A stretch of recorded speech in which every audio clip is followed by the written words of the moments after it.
What's going on, everybody? Welcome back to another video. Today I want to talk about how I view silver and gold as somewhat of a physical at-home savings account, but not quite like the savings account that they offer at the bank. But really quick, just in case you're new, make sure to subscribe for daily videos. Also subscribe to my second channel, which is my backup channel for exclusive weekly content. Brand new video over there. Go check it out. Link will be in the description. Trying to hit 1,000 subscribers. And if you want to help support the channel by getting some DYDSS merchandise, of course we have some precious metal themed t-shirts and hoodies, which are up for grabs, along with a ton of other products, many of which are raising funds and awareness for different charity organizations. Any and all merchandise can be found by clicking the first link in the description section down below. Thank you in advance. It's more than appreciated. And do not forget, everybody still is getting 15% off of everything for only the next couple of days. The discount code can be found on my Instagram page. Thank you in advance. It's more than appreciated.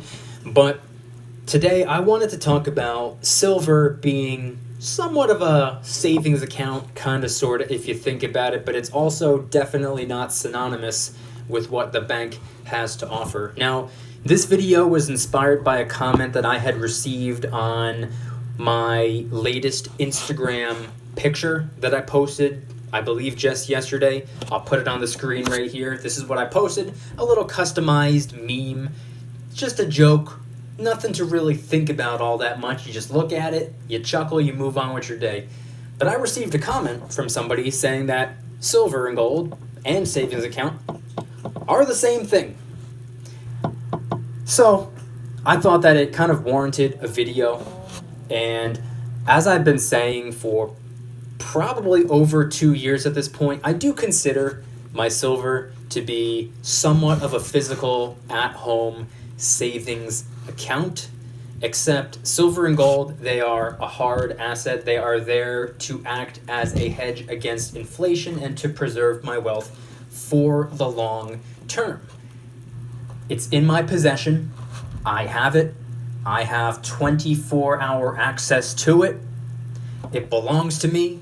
I know exactly where it is. I can see it at any point in the day. I consider it to be my own personal way of saving my money. A savings account, on the other hand, that pretty much all banks offer, similar in a way, but very, very different, wildly different. It's similar in a sense because, yeah, it's a way of saving your money, except I would argue you're not really saving money that way. You're saving currency, but okay, just for the sake of the conversation, we'll say saving money. It's fiat, it's currency, but we'll call it money. Except it's in somebody else's possession. The bank is holding on to it. Is there anything inherently wrong with that? No. There's nothing wrong with keeping your dollars in the bank. It's an okay thing to do. Millions upon millions upon millions of people do it.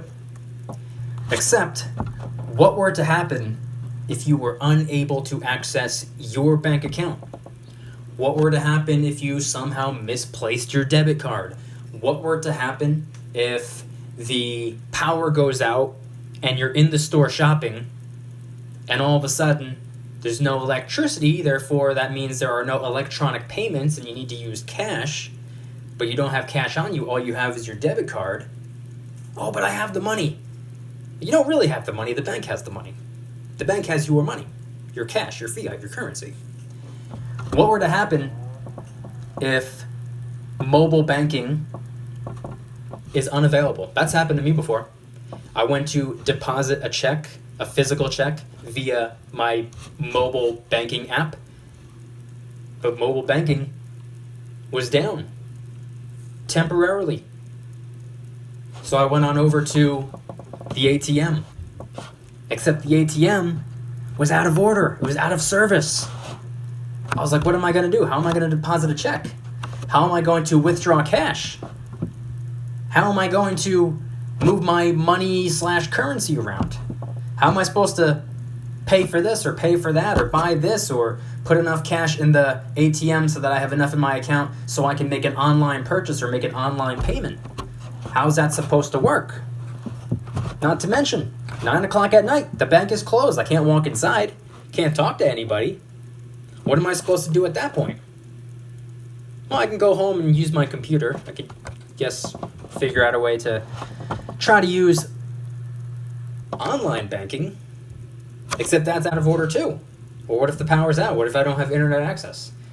So like I said, there's nothing inherently wrong with keeping your cash in the bank. A lot of people keep cash in the bank for a lot of different reasons. I keep cash in the bank. That's because every time I purchase anything, whether it's online or in person, all of my purchases go on my cashback credit cards. And then I use the cash, the currency that's sitting in my, well, I don't want to say savings account, but in my checking account to pay off the credit, to pay off what I owe on my credit card pretty much the next day. So that's the main reason I keep cash in the bank. It's so I can pay off my credit card, so I can make my online payments, so I can purchase something online if I need to. But I don't keep more than enough in there for those couple of things right there. I keep enough in there for the bills and to pay off credit cards from the food that I purchase and stuff like that. That's all the cash that I keep in the bank. They offer, I think it's like 0.01% interest or something like that, so it's clearly nothing substantial. One could argue that it's better than nothing at all. It's better than a negative interest rate like a lot of other countries have to do, where you actually have to pay money to keep your cash in the bank. You gotta pay fiat to store your fiat there. It's pretty weird, pretty crazy. Fortunately, we don't have that burden, not yet anyway.